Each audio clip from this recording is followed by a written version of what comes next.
So welcome back to some more Pokemon Brilliant Diamond. Last time we kind of just rambled our way throughout, making a clockwise circle around these islands, and hopefully this time we'll head up to Mount Stark, or Stark Mountain. But first, we're heading to the resort area because, well, I want to make sure we actually have a a base, I guess you could say. Is there any? Did I grab things in here already? I think I did, yeah. And man, did I just have a hell of a time trying to figure out different setting stuff. As I've said before, I know some things with computers, but I don't know a lot of things. And me and my brilliance, because I have, the way Elgato works is it exports files and puts everything onto an automatic hard drive. Ultimate moves. Oh, this is just like Hyper Beam for the starters. Frenzy Plant. No, I like Wood Hammer. So I was trying to figure out a way to not use up a lot of space. Elgato puts a thing on the automatic drive, which, for those who don't know, it's the Windows C drive.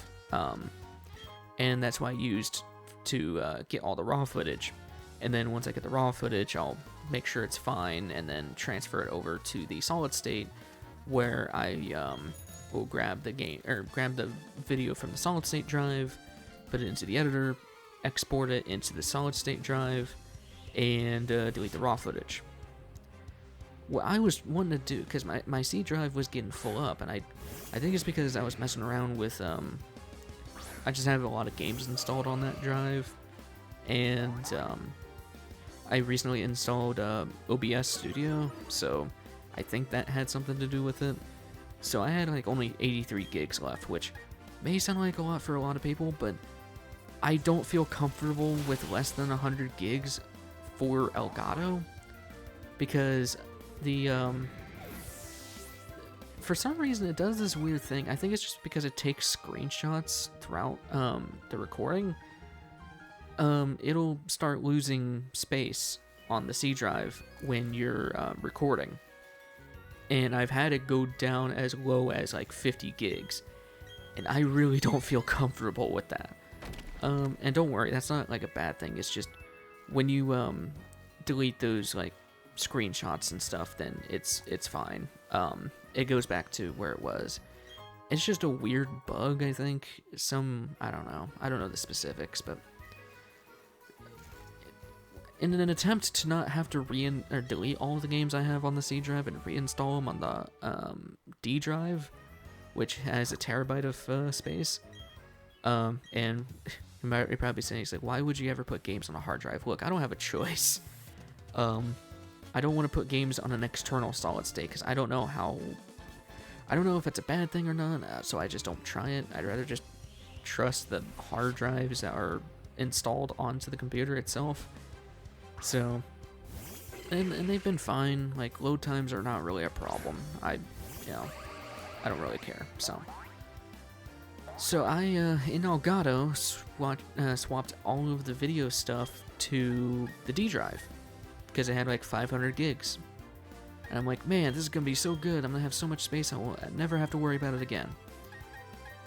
After I'm done recording, I realize it's taking forever for it to export into the D drive. And when I try to transfer the raw footage into the solid state, it tanks the speed from like 300 megabytes per second to about like 10, and then it skyrockets like after 50% of the file is transferred. So I'm like, okay, that's bad because I have to have things go fast. So I'm thinking, it's like, well, maybe it's just because of the D drive. And well, now we're here where I'm back on the C drive trying to see if it really is the data drive, because I don't think the data drive is meant for transferring stuff or putting like video files from and to, because like you can store stuff on there, but I don't think it's meant for transferring stuff through there, because like I said, like the usual process is hit record, stop record, rename the raw file, make sure the raw file is fine, then transfer that raw file into the solid state, into which I take it from the solid state into the editing program, export the finished version, and then just replace the raw file with the finished file, and then I just upload it to YouTube. So I guess behind the scenes, for those who don't know how to make YouTube videos, there's a lot of different ways. I mean, remember, I used to use Share Factory, which, oh god, Share Factory is such a bitch. Like, I hated using it because you're very limited, and the share function on the PS4 is just broken. Like, for those who remember my Shadow of the Colossus Let's Play, Share Factory, or not Share Factory, but the share button on PS4 really likes to randomly skip frames and just straight up delete crap. I don't know why it does that, but it does, and it's stupid, and I hate it, and I never want to use it, especially now that I have an actual capture card. Thank you, Dave. Seriously, I just, oh my god, I could not stand Share Factory. So, it sounds complicated, but like, once you start using stuff, it's pretty straightforward, because like, I really didn't know how to record stuff legitimately with a capture card and stuff. I didn't even know how a capture card worked. And, well, now I know. You never really know stuff until you start messing with it, I guess, so. I'm only saying that because there's a lot of Let's Players who never mention, like, the intricacies of stuff like that, and so people are forced to look up scuffed videos that just sometimes makes no sense.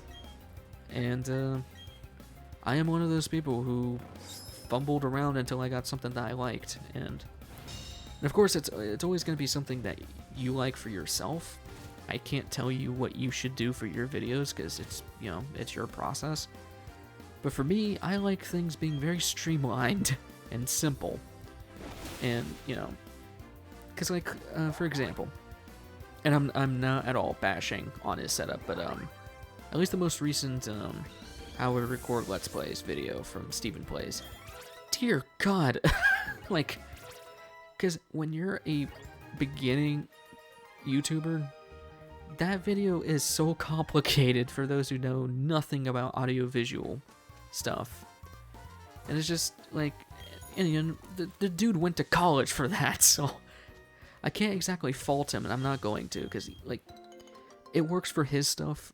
It makes it simple for him, because, he uses a, oh god, what the hell is it called? An audio interface. So that, he doesn't have to try to sync audio all the time. And for his, you know, for a lot of his Let's Plays, it makes sense. For me, personally, I don't really worry about that because I record everything live. Like, oh, right, this is, Cyrus's dad. But,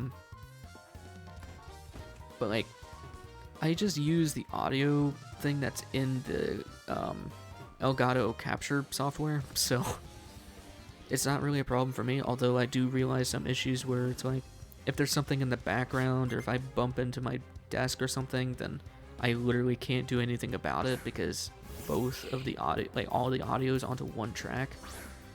And I am fiddling around to see if I can fix that, like I'm looking into Audacity and all that, but yep. When you're looking at Steven George's video of that, it's like, dear God, you have so many things that are going into separate things, and you have 2 separate monitors, one for editing, one for recording, and stuff like that, and it's really not that complicated to have a basic setup. And for me, it's like, it's a nice setup he's got, don't get me wrong, like I would love to have that setup, but it is too complicated for me, because all I do is just plug in the HDMI cable that I want to record with. So, you know, if I'm recording Pokémon, I just take the HDMI cable from the Switch and put it into the capture card. Capture card takes everything as long as it's connected to my laptop.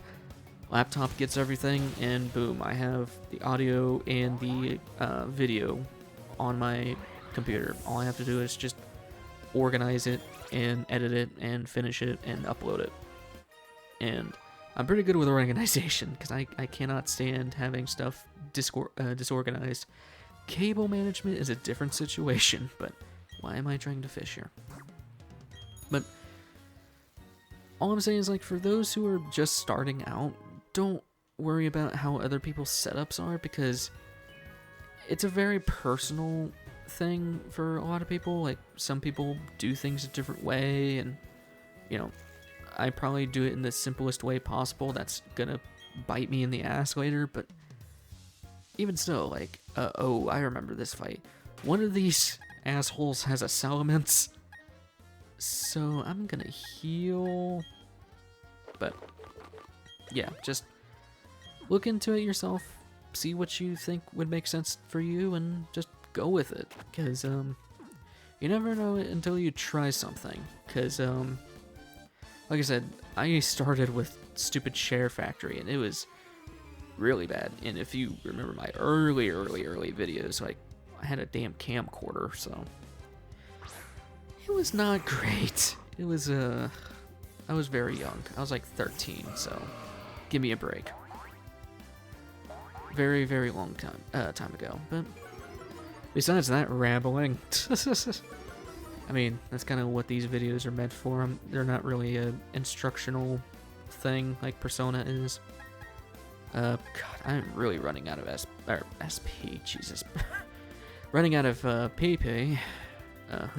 Penis joke. Just do that, and wing attack. I'm just gonna hit a crit anyways. Shadow Ball. But yeah,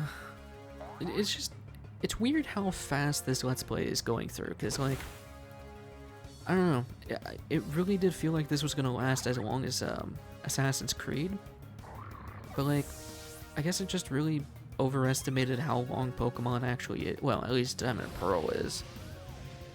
Will-O-Wisp, why? Why do you have to be annoying? You basically just killed yourself, and I healed myself, so you literally just burned yourself. Wow, I'm really happy of how that turned out. That's hilarious. Curlia. Where's the Salamence? There's the Salamence. You're tournament banned for a reason.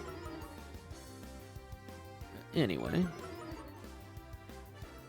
But yeah, I'm pretty happy with how everything turned out for the first Let's Play, or Pokemon Let's Play, because I don't know, it's in my favorite region. Well, not my favorite region, but my favorite generation, remastered. So, I mean, I've said about this spiel a million times, but I don't know, I'm really happy that I'm doing a Pokemon game, because Pokemon is my favorite series of all time. Like, I grew up on Pokemon Platinum, I loved Soul Silver, and I still love Soul Silver. Soul Silver is my favorite game of all time. And there's just a lot of nostalgic elements, you know, I love Pokemon. But besides getting all sappy on stuff that doesn't really matter, oh right, we can't get our own villa, can we? Or no, maybe it's down here. Yeah, no. So in Platinum, you can actually get your own, like, villa, which is weird. But I guess it works. Also, fun fact with this place, you can apparently get up to level 100 Magikarps in the pond in the resort area. Which, if anything, what you could do is get a level 99 Magikarp, use a rare candy on it, and boom, you have an instant level 100 Gyarados with no EV training. Which is just ridiculous. So, man, I move really slow through this grass, holy crap. But yeah, I don't know the estimated time's end for this game, but it's gonna be soon. I mean, I know it's soon, and like I said, I don't really have a estimated time's end, but like, by the time we're done with Heatran, like, it's gonna be really, really close, because I said I did plan on doing, like, all the legendaries, but I really don't know, because I think I'd rather just show the legendaries that were in the original game than just get everything, because it'd get very boring after a while. Because, like, yeah, it's like, oh, I'd love to see this guy go and catch Mewtwo and all this stuff, but it's like, it's really just the same act of throwing a crap ton of balls. So, it's just the same thing over and over again. Do I want to head down here? I don't think there's actually any trainers on this round. There might be one or two, but I really can't be bothered. I want to go up to Mount Stark, so. But I'll go back there later and like fight them. I probably won't be something I'll show on screen, but whatever. But I don't know, I think the plan now is just gotta catch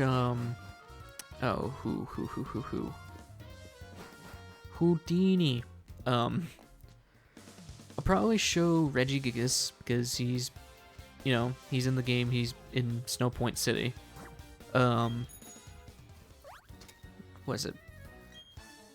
I'll definitely show catching him, show catching Heatran, and fighting the level 100 Giratina, which I don't know what you have to do for that, but I really want to do that because that just seems really fun. It probably seems like a very easy way to get a level 100. So, who knows, maybe the level 100 version has the platinum theme, which the one in the cave should have had that theme, but whatever. Guess screw that. I guess they can only give new stuff for new content. Because seriously, that just kind of sucks. Because it is such a good theme. Like for me, it's that and Lugia's theme. Lugia's theme is so good. So, I'm going to try to be careful and not... Oh, God. Try not to roll down there. It's a lot easier to control in the DS version since you just have to worry about the D-pad. Well, at least if you're me, because I never use the circle pad for DS games. Well, actually, well, certain games. When I played Mario 64 DS, I used the circle pad, because seriously, it feels a whole lot better with the circle pad, even though it's 8 directions, but... yeah, it's just, I don't know, personal preference. But anyway, I guess on to other random stuff. I've been playing through Earthbound again, which, my God, if you have not played Earthbound, whew, it's such a, it's such a weird and wacky game, and I love it. Like, it's a great game. Definitely a game that I wish I grew up playing, because, I mean, Earthbound is just such a odd, like, game in gaming history, because it came out in like 93 or something like that for the Super NES. And I don't know. The only time it's ever been re-released was for the DS, or well, the 3DS and Wii U Virtual Consoles. And that was a miracle in and itself. Like, what did I just hop over? Okay. Oh, right, Crasher Wakes here. But yeah, like, I don't know. It's weird because there's a lot of copyrighted music in that game, and it's just simply because they got away with it back then. They didn't really have a lot of copyright laws. I mean, obviously you couldn't just steal somebody's crap and expect to be paid for it. No, it's I mean, there's just a lot of soundtrack, or a lot of songs in the soundtrack where, I mean, you literally just have a rendition of Johnny Be Good, you know, or Tequila, you know. There's a lot of songs like that in Earthbound, and it's just because it's just one of those weird, wacky games. Like, I venture to say Earthbound is just like the 90s version of Undertale. It's just a weird game, but it's super fun, especially if you love RPGs. Because, I mean, that game is definitely an RPG, but I don't know. Because I played it through the first time, like, a year ago. Followed along Chucka Conroy's playthrough of it, and, man, that game is a trip. And can I just say, I have never been terrified of a final boss until I fought Gygus for the first time. Holy hell, is he creepy. Because, you know, I mean, the game's, you know, Earthbound, War on Gygus or whatever. But, like, I didn't know who the hell Gygus was. I never heard of him. The only stuff I knew of Earthbound was from Smash. So, you know, I knew Ness as the main character. I know of Pokey because of, Brawl. And that's pretty much it. And then I played the game and got to Gygus, and I mean, one, you're fighting a background screen, but Gygus is terrifying because it's a fight against a person who doesn't even have control. Like, because the whole story is that, you know, he's trying to become evil itself, or malice, and you go up to fight him, and it's like, he's literally lost control of himself and asking Ness to just put him out of his misery. Like, holy hell. And the only way you win against him is if you use Paula's Pray. You literally have to pray to win. And I don't know, seeing Gygus is just horrifying. Like, both the sprite, but also, like, just the battle itself is just a horrifying thing. Like, it makes you feel really uneasy. Especially when you got, like, corrupted Pokey. Like, Pokey just looks so... I mean, he's pretty much just dying. So, I don't know, it's just... I commend that fight because, you know, it's a kid's game, sure, but, like, it's a horrifying way of a final boss. Like, and you know, there's a day and age where people didn't really care about that crap. How many kids got scarred by Gygus? Because, like, I know if I was a kid, I'd be like, holy crap, what the hell? And, like, I was also a kid that was afraid of a lot of stuff in games. Like, when I was real little, I was actually scared of Halo. Because of, oh god, what the hell, not the Flood, but the other dudes, Covenant? I haven't played through Halo, so I can't remember their names, but, the alien dudes, I guess, and, when I was little, I was scared to death of those guys. I don't know why, I guess I just didn't like those just freaky alien dudes, but, I'm trying to remember if there's any other bosses I was scared of. Or any other things in games I was scared of. I'm really trying to remember. I mean, I remember I've always been scared of time limits in games, like Pikmin. I've been a lot better with that, especially since I've been playing Pikmin a lot more. Well, not recently, but with the Let's Play and all that, and, you know, I feel comfortable with games like that, but, like, with Majora's Mask, holy crap. Oh, right, you're half dark type. I'm stupid. I'm just gonna swap to Haze. But yeah, like, Majora's Mask, that game still kind of makes me feel uneasy. Not because of its themes or anything like that, but because of the time limit. I hate time limits in game. Or like an active time limit where you have to constantly watch. Because, I don't know, I just feel like I'm getting rushed. And, I don't know. And I grew up on games like Pokémon where you can just really just take your time and do whatever you want to do, and it feels nice. Persona, I never really felt like that though, because Persona doesn't have an active time limit. It's you choose what you want to do for that time slot, and you just have to go with it. You can't do everything in one day. And I felt fine with that because I could prepare ahead or use guides or whatever to do, see what I need to do. So, which a lot of people was like, yeah, that defeats the purpose of Persona. It's like, well, I want to play through the game and see everything, you know? And you didn't buy the game for me, so it's whatever I want to do for my game. And if that involves using exploits throughout different games, you know, I'll do it because, you know, that's my choice. I've always been infuriated with people where it's like, oh, you'll ruin the experience if you do it this way. It's like, well, you didn't buy the game for me. I can play the game however I want.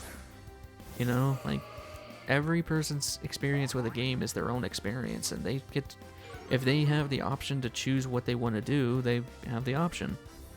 Stuff like difficulty settings and different, you know, other stuff. Like, people would get on me all the time where it's like, why are you playing on normal mode? You should be playing on hard. It's like, well, I don't want to play through hard games yet. You know, I didn't really start getting into hard games until Dark Souls, and I don't know. I mean, Dark Souls is just one of those games that will perfect you. Like, it'll shape you into being a good player. Because, like, yeah, you'll start out as like, holy crap, this game is kind of difficult. But then you start learning, and then it's like, oh, this game's actually stupid easy. Like, Dark Souls 1 is really easy. Although the easiest in the entire franchise, in my opinion, is Dark Souls 3, because they are very, not hand-holdy, but it's very, forgiving. Because, like, you can move around when you drink the Estus, you can, the dodge frame stuff, the, what the crap is it called? Invincibility frames is pretty big. Not as big as, like, Jedi Fallen Order, but still. When it comes to, like, a Soulsborne-esque game, it's, I don't know. I should get off the bike. Oh, right, I gotta toss this down the cliff. I don't know, Dark Souls 3 was just a very easy game, considering you start out with, like, 4 Estus if you don't use MP. And, well, I always just went with a strength character for the first time I play through, Souls-esque games. Souls-like games. So, I don't know. In Bloodborne, I mean, it benefits you for going all out, and it's funny, because, one of my good buddies, Basic, he's very, like, patient on what he does. Like, his playstyle is wait for an opening, take advantage, but sit back and let them basically hit themselves. And my strategy is, if I see a window, I'm going to take advantage and keep going. Like, I am full offensive. I don't give people a chance to heal or anything like that. And it's funny as hell, because every time, you know, we would do some fights in Dark Souls 3, and for those who are interested, I always used a Freed Scythe, because that thing is so overpowered and I love it. And it gives you a lot of range. So, you know, he's trying to wait for an opening, and, you know, I'm waiting for him to open up, so he'll go for a swipe, and I'll just keep going. And he goes, dude, you won't give me a chance to fight back.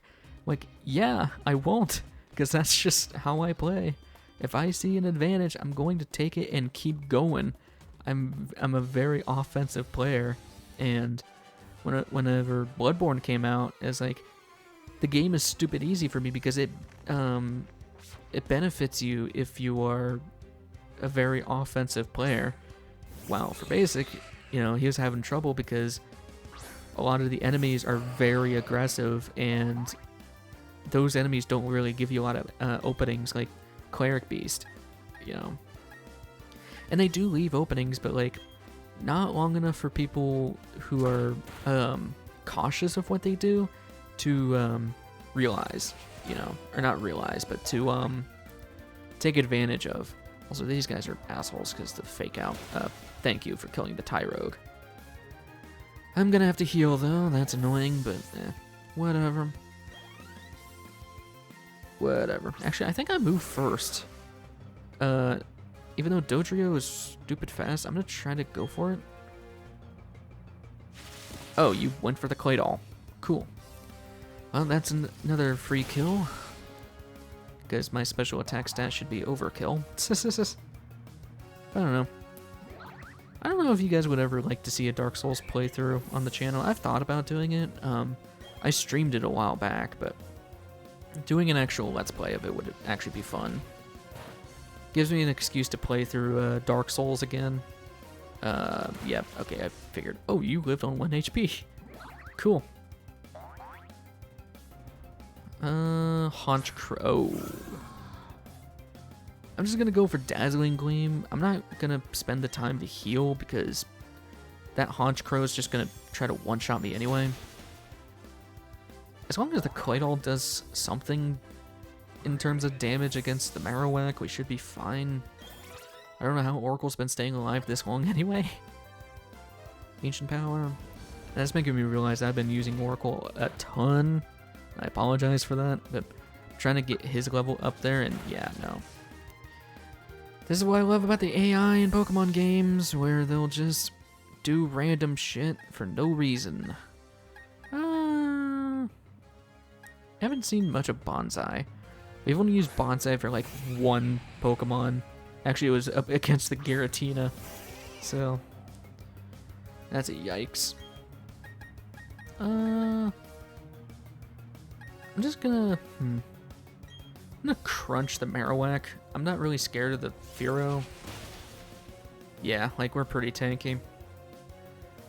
I'm mostly scared of that Marowak because of Thrash. Plus, I want the Claydol to hit the other Pokemon instead of the stupid Marowak. So. Also, I'm starting to realize my voice is getting very raspy.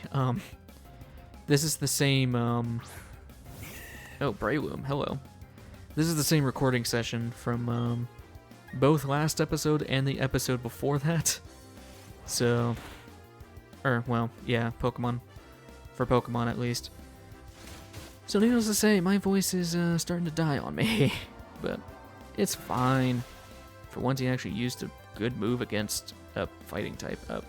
Oh, right. I forgot, Extrasensory has a chance to flinch. You're not gonna kill me. I'm going to kill you. I kill you. Please tell me somebody gets that reference. I see a lot of references, and there's gonna be at some point where somebody's gonna comment, it's like, oh, I get that reference. I'm like, I don't even remember what I talked about. Because I don't remember half the shit I ever talk about in videos. I mean, I'll remember it during editing, and then it's like, oh, cool. And then immediately forget about it later, so. Maybe not a great outlook. Let me swap Pokemon.